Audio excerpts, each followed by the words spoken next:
नमस्कार दोस्तों, कैसे हैं आप लोग। आज के इस सेशन में हम लोग AWS नेटवर्किंग फंडामेंटल्स के बारे में समझेंगे। आगे बढ़ने से पहले आप लोगों से विनती है कि अगर आपको ये वीडियो पसंद आए तो इसे लाइक जरूर करें और इस चैनल को सब्सक्राइब जरूर करें। दोस्तों, अब हम लोग सबनेट बनाएंगे और बनाने से पहले समझते हैं कि सबनेट क्या होता है और कितने तरह का होता है। तो यहां पर आप देख रहे हैं कि VPC जो है ये आउटर बना हुआ है। तो VPC जो है एक रीजनल कंस्ट्रक्ट है। इसका मतलब है कि अगर US ईस्ट 1 ले रहे हैं या अगर हम लोग मुंबई रीजन ले रहे हैं तो VPC जो है वो रीजनल बेसिस पे स्पॉन करता है। इसका मतलब है कि मुंबई के लिए एक VPC हम लोग बना सकते हैं और वो VPC जो है अक्रॉस AZ रहेगा। लेकिन सबनेट जो है ये AZ स्पेसिफिक होता है। इसका मतलब है कि एक सबनेट जो है वो एक ही स्पेसिफिक AZ में बन सकता है। तो जब आप सबनेट बनाते हैं तो वो पूछेगा कि कौन से AZ में बनाना है, या वो डिफॉल्ट जो है अपने हिसाब से बना देगा अगर अपना आप चॉइस नहीं देते हो तो। VPC का आपने साइडर डिफाइन कर दिया और VPC के अंदर आपको सबनेट के भी साइडर्स को डिफाइन करने होंगे। कुछ बातें हैं जो हम लोग को समझना जरूरी है कि आप जो है 200 सबनेट्स एक VPC में बना सकते हो, जो कि काफी बड़ा नंबर है। और यही रीजन है कि हम पहले भी बता रहे थे कि जब आप कोई इन्वायरमेंट बनाते हो तो बहुत सारा अकाउंट्स मत बनाओ, बहुत सारे VPCs मत बनाओ। VPCs बड़े रखो, लेकिन अगर आपको वर्कलोड को सेग्रीगेट करना है तो वो सबनेट के हेल्प से आप उसको सेग्रीगेट करो। ऐसे यहां पर आप देखो तो यहां पे ये सारे जो सबनेट हैं ये अलग अलग तरह के वर्कलोड को होस्ट करेंगे।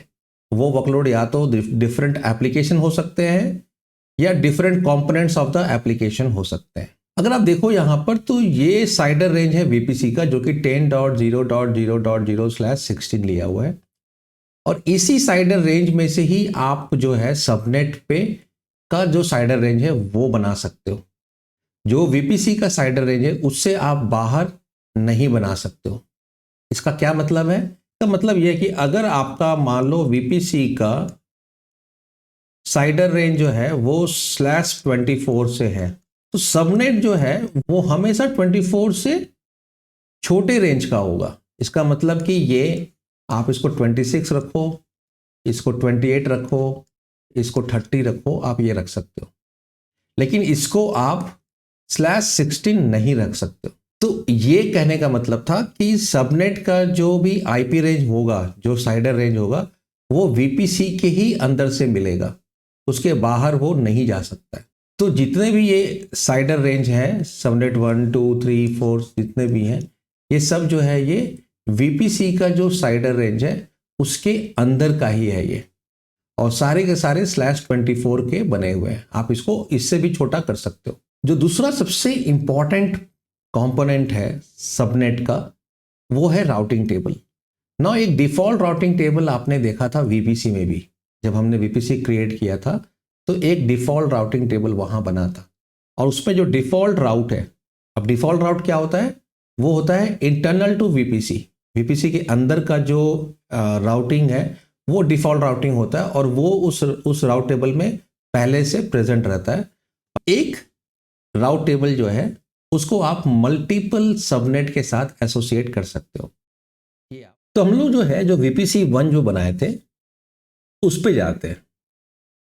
अब ये हमारा VPC 1 है। अब आप देखेंगे यहां पे अभी कोई भी सबनेट एग्जिस्ट नहीं करता है। अब इस केस में हम लोग क्या करेंगे कि हम लोग लेफ्ट साइड में जाकर सबनेट्स को क्लिक करेंगे, और यहां से जो है राइट साइड टॉप में आप देखें क्रिएट सबनेट का ऑप्शन आ रहा है, इसको क्लिक करेंगे। अब आपसे ये पूछेगा कि कौन से VPC में आपको बनाना है। जो VPC 1 था वो हम लोग ले लेते हैं। अब ये पूछ रहा है कि सबनेट का नाम क्या है, तो हम इसको बोलते हैं पब्लिक सबनेट 1। अब देखो आपसे ये पूछ रहा है AZ का, या तो आप बोलो कि मेरा कोई प्रेफरेंस नहीं है, या फिर आप इसको बोलो कि मेरा प्रेफरेंस है। जब आप कभी भी सबनेट बनाओ तो ये जो एपी साउथ 1 है, एपी साउथ 1A जो है, ये मत देखो आप, ये लॉजिकल नेम होता है। जो फिजिकल नेम है वो है ये APS1-AZ1। तो हमेशा जो है आप इस पे बेस करके अपना सबनेट बनाओ। अब इसका ये पूछ रहा है कि साइडर रेंज क्या होगा, तो हम जो है 172.31.0.0/24 ये मैंने ले लिया पब्लिक सबनेट का साइडर रेंज, राइट। एक और बनाते हैं जो कि मेरा प्राइवेट सबनेट होगा, इसको भी हम सेम AZ1 में रखेंगे, सेम यहां पे सेलेक्ट करेंगे AZ1। अब मेरा जो है 172.31. अब देखो ये 24 है, इसका मतलब कि 172, 31 और 0, ये जो तीन जो पोर्शन है डॉट के, जो आईपी के जो तीन पोर्शन है, ये मेरा फिक्स्ड है। जो भी चेंज होगा वो लास्ट वाला जो पोर्शन है सिर्फ वही चेंज होगा सबनेट के लिए। इसलिए अगर मुझे non conflicting non overlapping subnet बनाना है तो मैं यहां पर आराम से 1 दे दूंगा और ये 0 और ये /24 और इसको मैं बनाऊंगा क्रिएट सबनेट। ये मेरे 2 सबनेट जो है वो बनकर तैयार हो गए। अब एक छोटा सा एक्सपेरिमेंट करते हैं, एक और बनाते हैं सबनेट और अपने VPC1 में ही बनाते हैं और इसका नाम लेते हैं प्राइवेट सबनेट 2। यहां पे ये मांग रहा है प्रेफरेंस, तो इसको AZ2 देते हैं प्रेफरेंस और यहां पर 172.31.0.1/24। अब आप गेस करना और बताना कमेंट में कि इसका क्या आउटपुट आएगा। Cider address overlaps with existing subnet, ये जो सबनेट है इसके साथ ये ओवरलैप कर रहा है। क्यों? क्योंकि जो लास्ट जो डिजिट है वो इस सबनेट के लिए अब वो असाइन हो गया है, इसीलिए आप लास्ट वाले को जो है वो नहीं ले सकते, आप उसको आप चेंज नहीं कर सकते। आप कौन सा ले सकते हैं? उसके पहले वाले डिजिट में यहां पर आप कुछ भी दे सकते हैं। यहां पे आप 2 दे दीजिए और ये आप 0 दे दीजिए, ये इसको ले लेगा, ठीक है। यहां 31 के जगह पे अगर आप 32 करते हैं तो वो भी नहीं लेगा। क्यों? क्योंकि जो VPC है उसका रेंज ही शुरू होता है 172.31 से, तो इसलिए ये 32 कभी लेगा ही नहीं। अगर इसको हम 30 करते हैं वो तब भी नहीं लेगा, क्योंकि उसका जो मास्किंग है वो 16 बिट का है, मतलब कि 172 का भी मास्किंग है और जो 31 वाला जो पोर्शन है उसका भी मास्किंग है। तो ये दो जो है, इस दो को आप चेंज नहीं कर सकते हैं क्योंकि वो VPC का मास्किंग है। तो आपके पास जो चेंज करने का बचता है वो बचता है ये वाला, थर्ड वाला, और ये कितना बचता है? 2⁸ तक आप इसको चेंज कर सकते हैं। इसका मतलब 256 IPs, 0 से लेके 255 तक। तो हम इसको अब 2 कर देते हैं और अब ये ले लेगा। ये हम लोगों ने बनाया private subnet 1, public subnet 1, private subnet 2। अब प्राइवेट सबनेट 1 को क्लिक करते हैं, इसको ओपन करके देखते हैं। इसमें जो सबसे जो इंपॉर्टेंट चीज था वो था राउट टेबल।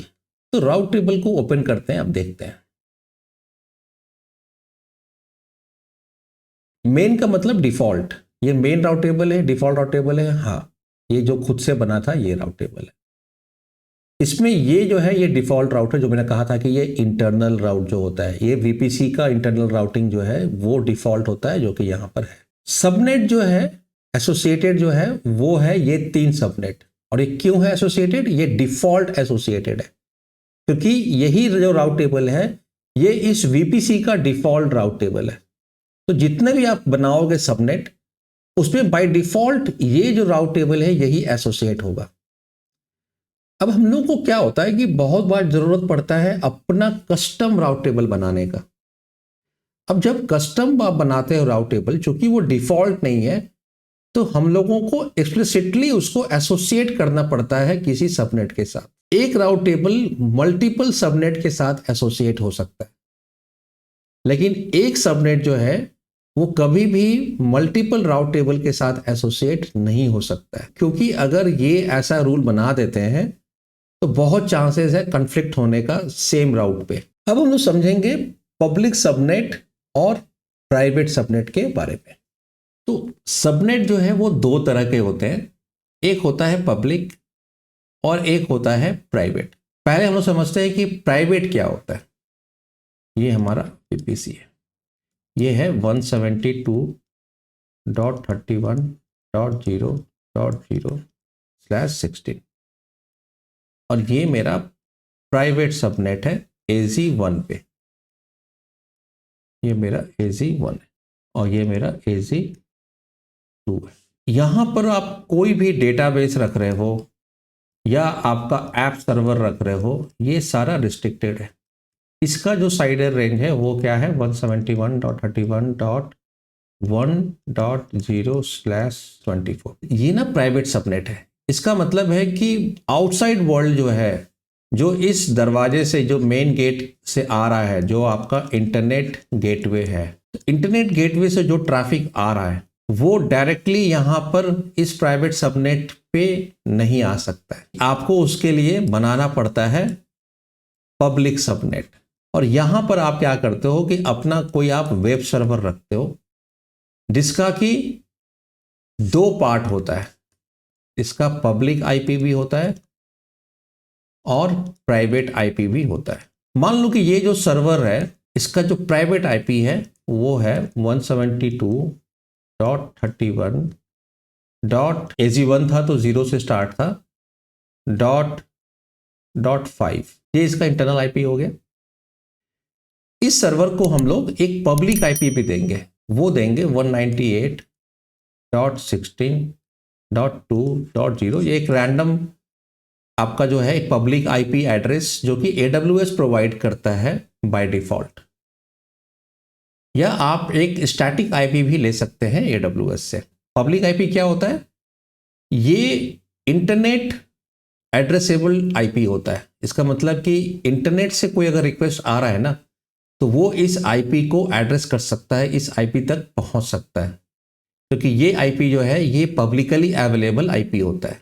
तो इंटरनेट गेटवे क्या करता है, इंटरनेट गेटवे अपने पास एक NAT टेबल रखता है, नेटवर्क एड्रेस ट्रांसलेशन का टेबल रखता है, जिसमें कि ये 198.16.2.0 को मैप करके रखता है 172.31.0.5 से। तो जब भी कोई रिक्वेस्ट आता है इंटरनेट से, वो इस आईपी के लिए आता है।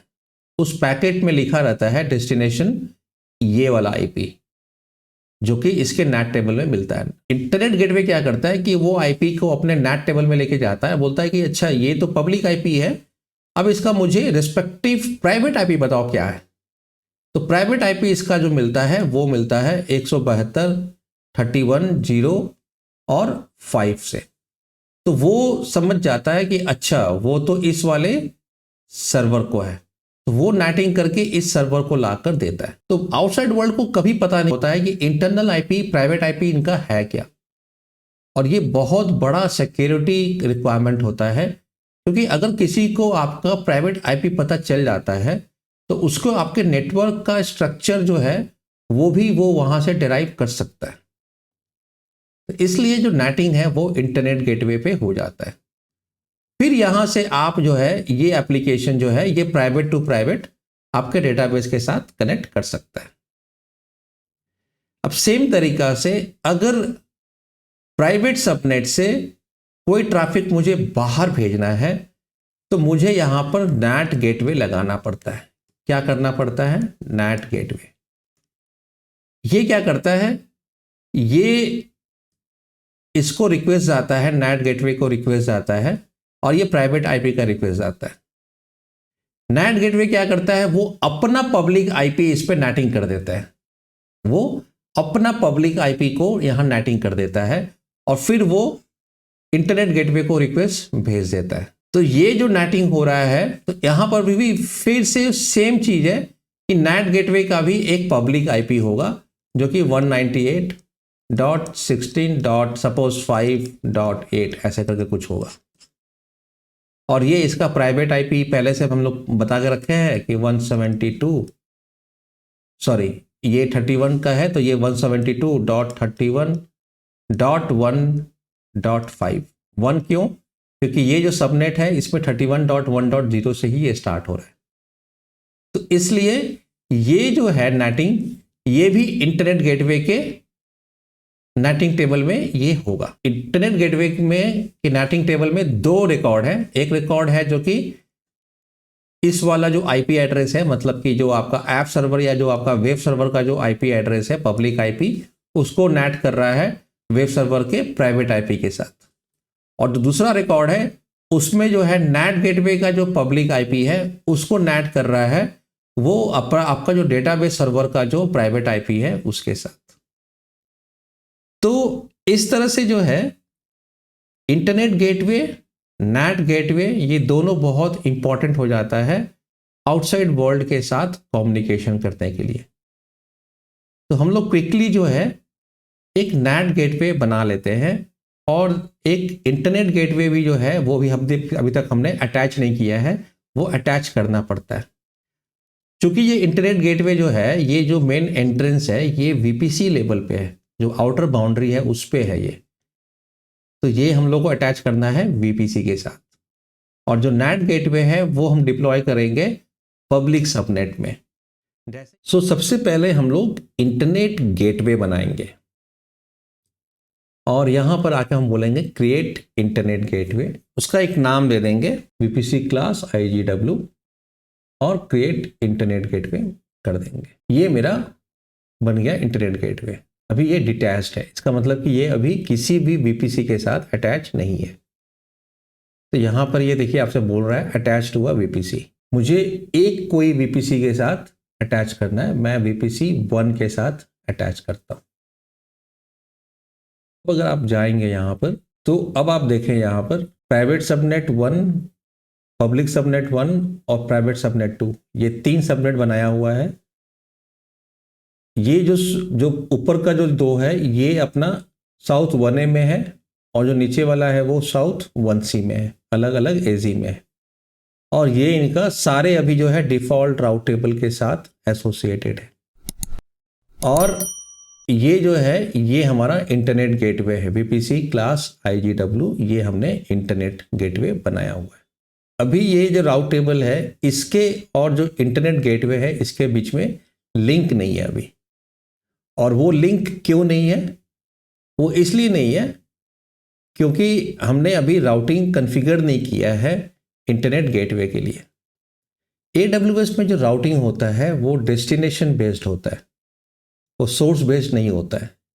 इसका मतलब है कि कहाँ जाना है वो हम लोग कॉन्फ़िगर करते हैं। तो हम लोग क्या करेंगे, एक राउट टेबल बनाएंगे क्योंकि हम लोगों को एक कस्टम रूल डिफाइन करना है कि जो भी पैकेट इंटरनेट के लिए है वो मेरे इंटरनेट गेटवे पर जाए। तो उसके लिए क्या करेंगे, हम लोग एक नया बनाएंगे राउट टेबल। तो ये वीपीसी 1 में बना रहे हैं हम लोग राउट टेबल और ये कस्टम बना रहे हैं और ये पब्लिक होगा। और कौन सा हमारा है, तो वीपीसी 1 के लिए बना रहे हैं। अब वीपीसी 1 में हमने एक राउट टेबल बना लिया, इसमें अब एडिट राउट करेंगे और इसमें ऐड करेंगे।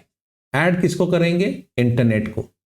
जब भी ऐसा आता है 0.0.0.0/0, इसका मतलब होता है इंटरनेट। तो आपका डेस्टिनेशन जब इंटरनेट होगा तो आपका टारगेट क्या होगा, आपका टारगेट होगा इंटरनेट गेटवे। और उसमें कौन सा है, जो हमने बनाया था वीपीसी क्लास IGW। ये यहाँ पे अपने आप कैसे आ गया, क्योंकि जब हमने बनाया था इंटरनेट गेटवे तो उसको हमने अटैच किया था इस VPC1 के साथ, इसलिए आपको ये दिखा रहा है। ये हमने ऐड कर दिया रूल क्या है कि जब भी डेस्टिनेशन होगा इंटरनेट, तो टारगेट जो है वो आपका इंटरनेट गेटवे होगा। अब इसको हम लोग एसोसिएट करेंगे सबनेट के साथ।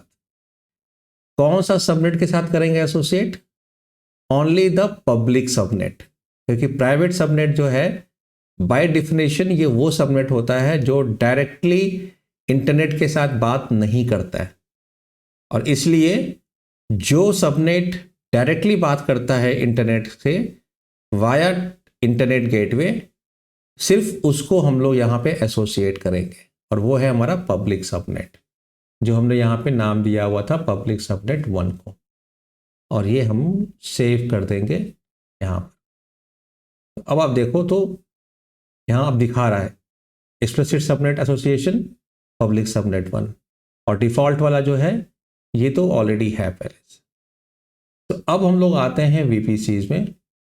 अब हम लोग VPC1 को यहाँ पर देखते हैं। अब आप देख रहे हो कि जो पब्लिक सबनेट है वो यहाँ से आकर जो है वो कस्टम पब्लिक जो राउट टेबल है वहाँ जा रहा है, और वहाँ से वो इंटरनेट गेटवे के पास जा रहा है। और ये जो मेरा प्राइवेट सबनेट है, सबनेट 1 और सबनेट 2, ये इंटरनेट गेटवे पे नहीं जा रहा है। इसका मतलब है कि इसका डायरेक्ट कम्युनिकेशन इंटरनेट के साथ नहीं है।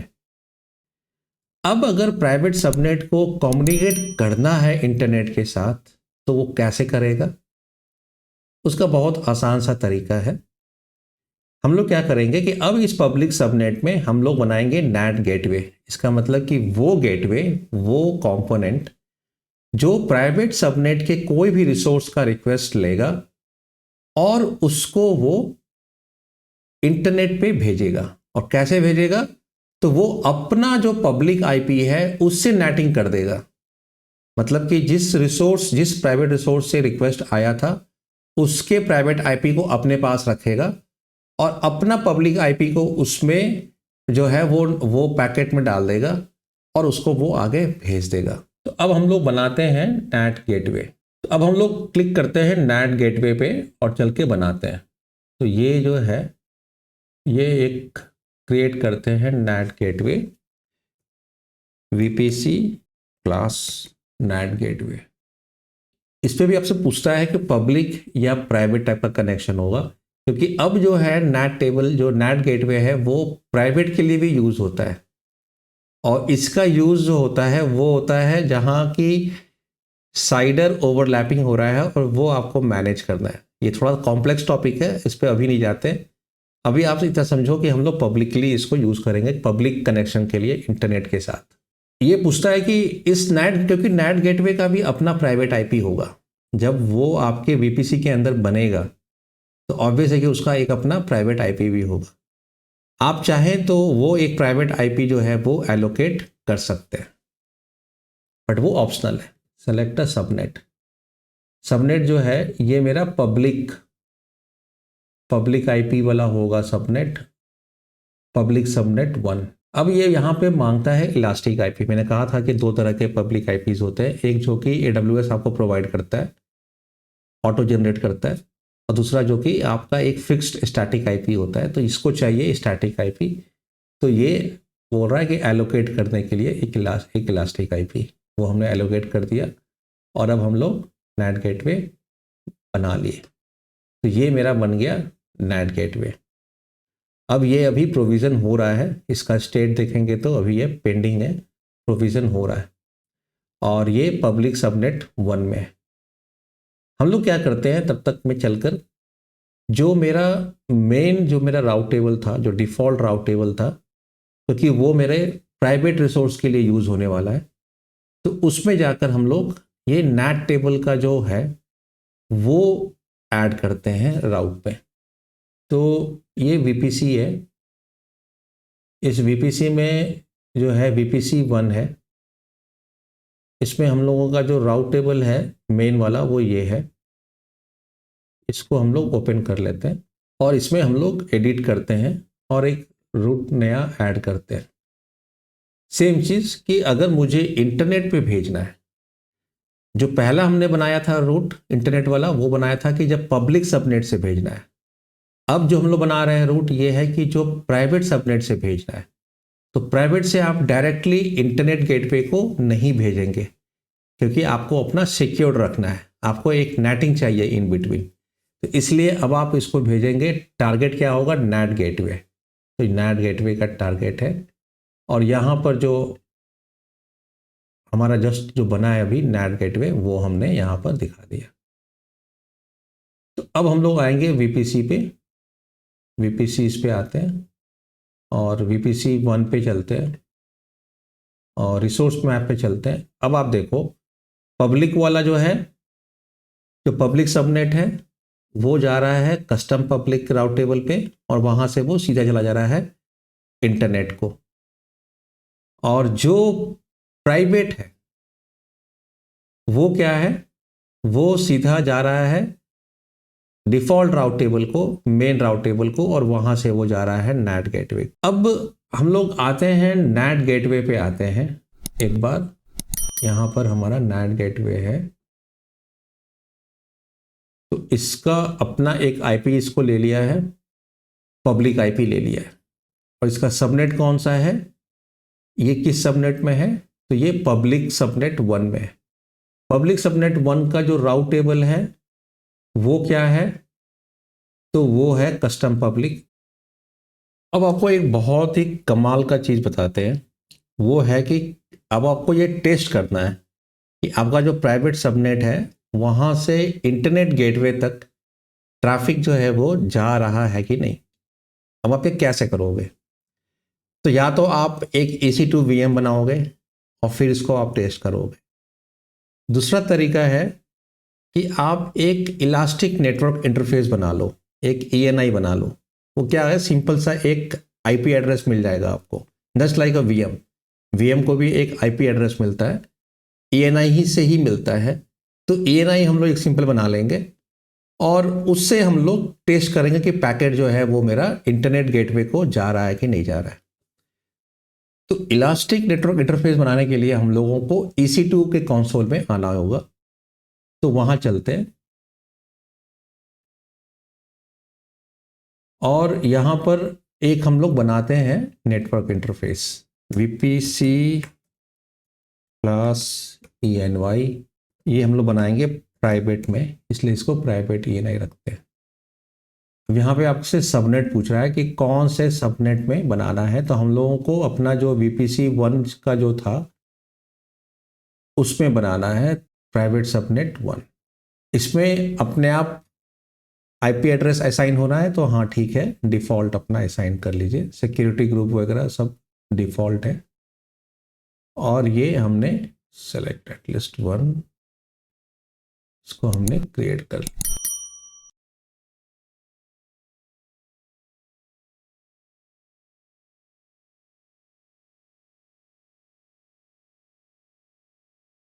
ठीक है, तो ये हमारा ENI जो है ये हमने बनाया है, इसको यहाँ से कॉपी कर लेते। वापस आते हैं VPC के कंसोल में और यहाँ पर there is something called as network manager। यहाँ पर there is something called as reachability analyzer। ये आपको एनालाइज करके देता है। ये हम लोग लेते हैं नेटवर्क इंटरफेस, सोर्स मैंने कॉपी किया हुआ था, जो डेस्टिनेशन मेरा इंटरनेट गेटवे को हम टेस्ट रखना है कि वहाँ तक पहुँच रहा है कि नहीं।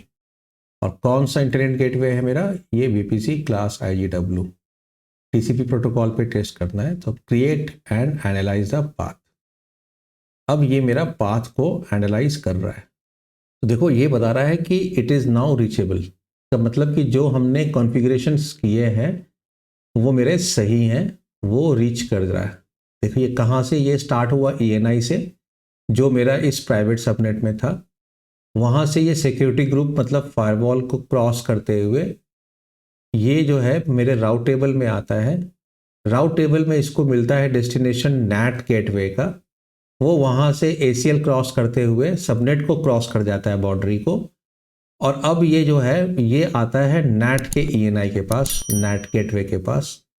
और NAT गेटवे जो है, फिर NAT गेटवे का जो पब्लिक सबनेट है उसके ACL को क्रॉस करके फिर ये जो राउट टेबल है, जो पब्लिक सबनेट का जो राउट टेबल था VPC1 कस्टम पब्लिक, वहाँ से फिर वो ये लेता है रूल को एक्सेस करता है, और जिसमें कि अब वो जाना है उसको IGW के पास, और वो फाइनली इंटरनेट गेटवे से होके चला जाता है इंटरनेट को। तो ये पूरा का पूरा जो डिटेल्ड जो है एनालिसिस वो आप यहाँ पर देख सकते हैं। सो दोस्तों, आज का ये जो सेशन है ये मैं यहीं पर समाप्त करता हूँ। इस वीडियो के डिस्क्रिप्शन में लिंक होगा, उससे आप जो बाकी पार्ट है वो आप देख सकते हैं। वीडियो में बने रहने के लिए बहुत बहुत धन्यवाद। और यदि आपको ये वीडियो पसंद आया हो तो इसे लाइक ज़रूर करें और मेरे चैनल को सब्सक्राइब भी ज़रूर करें। तब तक के लिए धन्यवाद।